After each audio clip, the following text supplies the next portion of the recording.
बिहार से सबसे ज़्यादा किसी चीज़ की सप्लाई हो रही है तो वहाँ का मैन पावर का हो रहा है, वहाँ का लेबर का हो रहा है। वही बिहार के लोग दिल्ली में आकर काम करते हैं, वही बिहार के युवा गुजरात में जाकर काम करते हैं और गुजरात को एक विकसित और समृद्ध राज्य बनाने का काम करते हैं। क्या यही बिहार का युवा अगर बिहार में काम करेगा तो बिहार एक विकसित बिहार और एक समृद्ध बिहार नहीं बनेगा?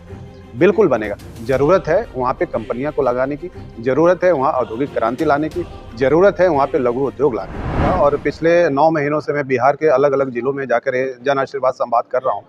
इस संवाद करने का मुख्य उद्देश्य यह है कि मैं अपने समाज को, जिस समाज से आता हूँ, उस समाज को एक मजबूत और एक समृद्ध समाज कैसे बनाऊँ, और दूसरा जो हमारा है कि हम अपनी खोई हुई विरासत को कैसे बचाएँ, बचाने का काम करें। जहाँ हम बोलते हैं कि हम सम्राट अशोक के वंशज हैं, चंद्रगुप्त मौर्य के वंशज हैं, तो कहीं न कहीं आज हमारी जो विरासत है, वो लुप्त हो चुकी है, ख़त्म हो चुकी है। तो अपने विरासत को बचाने का काम कैसे करें? और तीसरी जो सबसे बड़ी बात है कि हमारी आबादी के हिसाब से जो हमारे जगदेव बाबू का जो अधूरा सपना रह गया था कि हमारी जिसकी जितनी आबादी है उसको उतनी हिस्सेदारी मिलनी चाहिए, तो उनके अधूरे सपने को पूरा कैसे करूँ?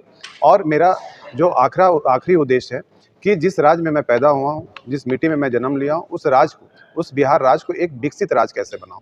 तो ये 5 मुख्य उद्देश्य है। इसी 5 मुख्य उद्देश्य को रखते हुए जन आशीर्वाद का जो संवाद है, पिछले 1 साल से 9 महीने से चल रहा है।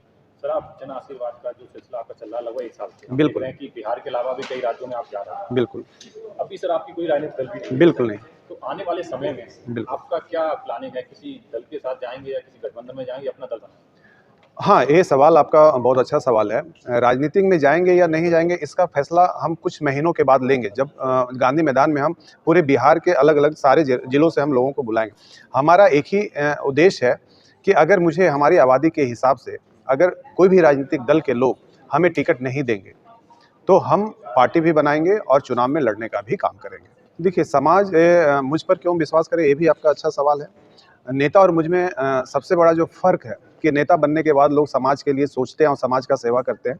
निशिकांत सिन्हा नेता बनने के पहले समाज का सेवा किया है और बहुत कुछ समाज के लिए योगदान दिया है, जो कि आज तक कोई भी नेता जो निशिकांत सिन्हा समाज को दे दिया, वो कोई भी नेता आज तक दे नहीं पाया। त्याग का तो कुछ मिलता नहीं है, जितने भी महापुरुष बने हैं, आज जगदेव बाबू ऐसे ही महान पुरुष नहीं बने थे। उन्होंने भी जब अपनी शहादत दी थी, शहादत देने के पहले भी उन्होंने बहुत त्याग दिया था।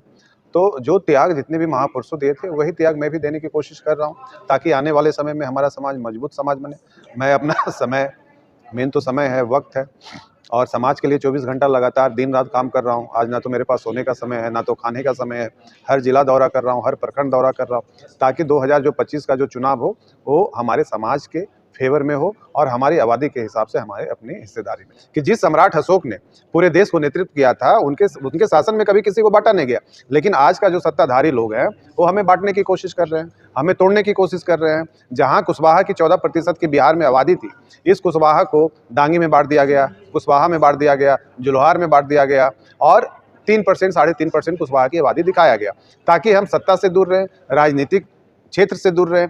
तो ये तो जितने भी सत्ता के लोग हैं, वो जो मजबूत समाज के होते हैं, उन्हें तोड़ने की कोशिश करते हैं। जो मेरे पास जो एक्सपीरियंस है, उस एक्सपीरियंस को मैं बिहार को एक विकसित बिहार बनाने का काम करूँगा, क्योंकि वहाँ पे जो सबसे बड़ा जो अभी समस्या है बिहार में, वो पलायन की समस्या है।